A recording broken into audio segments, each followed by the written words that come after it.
Subscribe and leave a like to show you enjoy these stories. Were you ever told really creepy stories by your parents when you were a kid? Like, ones that persuaded you to do good, so that you wouldn't be punished by the evil entities in them? I was told a bunch of them, which is probably because I wasn't the best of kids. I was the kind of kid who disobeyed as many rules as possible, and would give snarky comments on a daily basis. Thinking about it, it was probably to get my grandma and dad's attention, because they rarely wanted to spend quality time with me. Yeah, I don't have a mom. She left when I was super young. Anyways, I was told a lot of things so that I could improve my behavior. But the creepier the tales they told me, the more I wanted to act up to prove them wrong. Lucas, if you keep acting up, the boogeyman will get you at night. Lucas, give me back my stuff or the shrieking ghost will make you regret it. I never believed any of it, because I had been fooling around for what I believed to be a long time, and no monster had ever come out to get me. I figured that if there really were creatures that punish bad kids, they would have given me a scare a long time ago. But my dad and grandma insisted that they were as real as me. Now, it was the day before Christmas, Christmas Eve, and I was wondering what they got me. Yes, believe it or not, even bad children get presents on Christmas. At least I did. But presents were underneath the Christmas tree, and I was wondering just where they could have hid them. As my grandma came to the living room, I asked her when they were going to put the presents under the tree, and fortunately she said that she was going to do it right now. She just didn't want me to sneak a peek at them days before it was time, which I probably would have done. Slowly, she brought in a decent pile of presents of various sizes. Names were written on the wrapping paper of the gifts, and I checked every one of them for mine. Then I checked again. And again. Wait, I don't see my name on any of them. Where are my presents? Isn't it obvious? You aren't getting any, my dad said as he entered the room. It took a few seconds for his words to really settle in. But I always get things for Christmas. Why is now any different? I demanded. My grandma sighed and said, "It's about time you realize that no bad deed goes unnoticed by them." Them? You mean Santa? I laughed, unamused.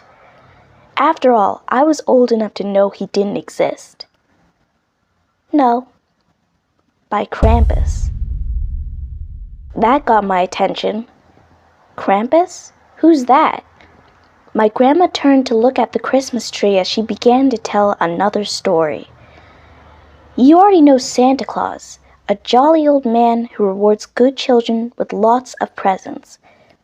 But there's another individual with him who often goes unnoticed by the masses.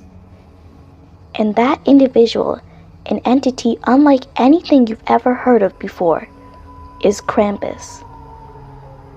My grandma paused, almost as though she was deep in thought. And? What does this Krampus guy do? I asked. My dad stepped in to answer this time. I wouldn't exactly say he was a guy. He's more like this dark, monstrous creature that's often said to have demonic features. And he's in charge of taking care of evil children. Evil children just like you.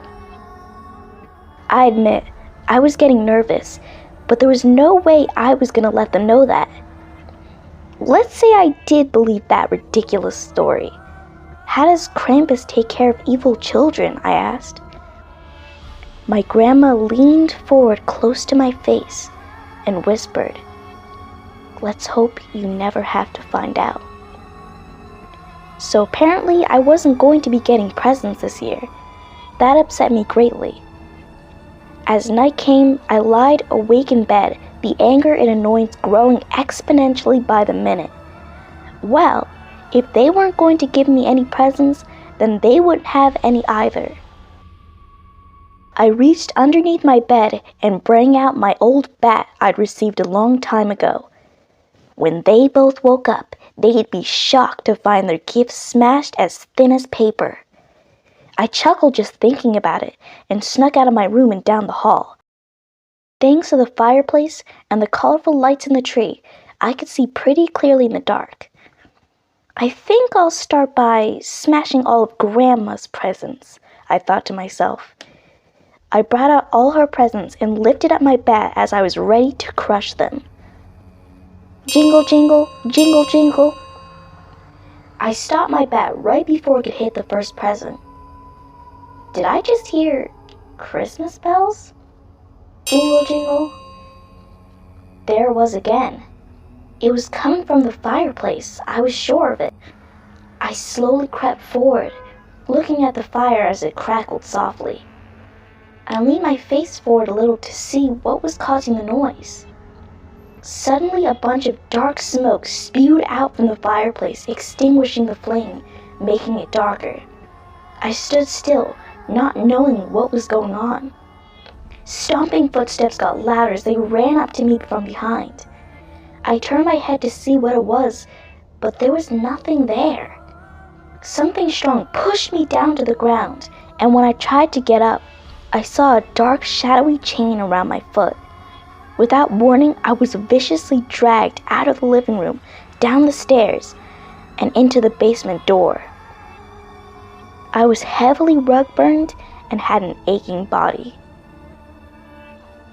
I groaned in pain, sitting up and looking at the chain that was still around my foot. You wouldn't believe it, but the chain was going through the door. I tried tugging at the chain to get it off, but whenever my hands touched it, they burned as though I was touching fire. This couldn't be real. I didn't realize it, but the basement door had slowly swung open, and I looked into the darkness with a terrified expression of doom. Down the basement stairs, something was coming up. It stopped about halfway up the stairs, but it was so huge that I could see most of it. It had a shaggy, furry face with black holes for eyes, wearing this torn-up, desaturated-looking Santa suit on. It made no noise as its eyes bored into my soul, and I couldn't help but think of all the bad things I'd done. It lifted its clawed hand and made a grasping motion. I clawed at my throat as I could feel myself getting choked out. I struggled, but there was nothing I could do. "I'm sorry," I managed to say. The grip around my throat loosened only slightly, but I was beginning to lose consciousness. "Please, don't. I won't anymore." Saliva spewed out of my mouth as I tried to gasp for air. My incredibly young life flashed before my eyes, and all I could think about were the bad things I'd done. "That's enough, Krampus. I think they've learned their lesson," an old man's voice spoke. I don't know where the voice came from, but I'm glad it said what it did, because Krampus stopped what he was doing and let me go.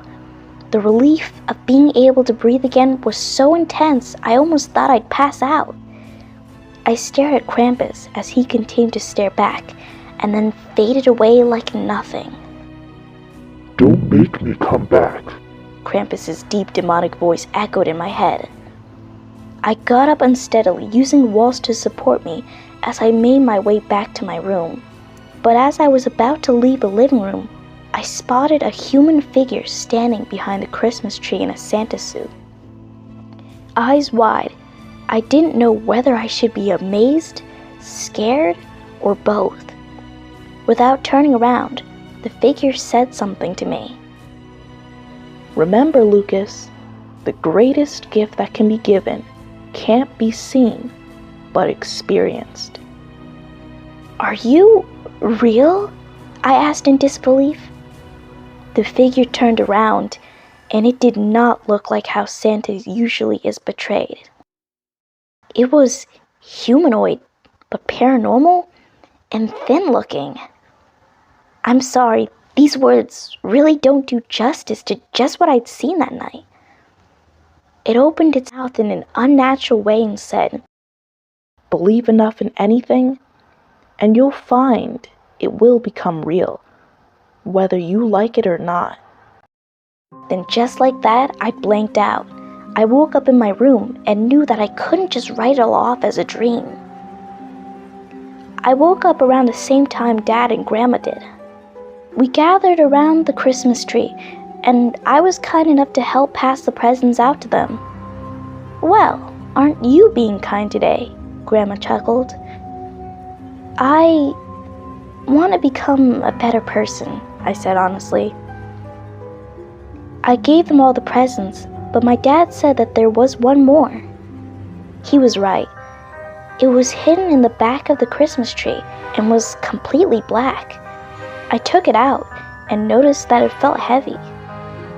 "I don't remember wrapping that one," Dad said. "Me neither," said Grandma. Written in white marker was my name. I gulped nervously and opened it up. I never would have expected what I saw inside. Hope you enjoyed that story, and I'll see you in the next one. See you on the flip side.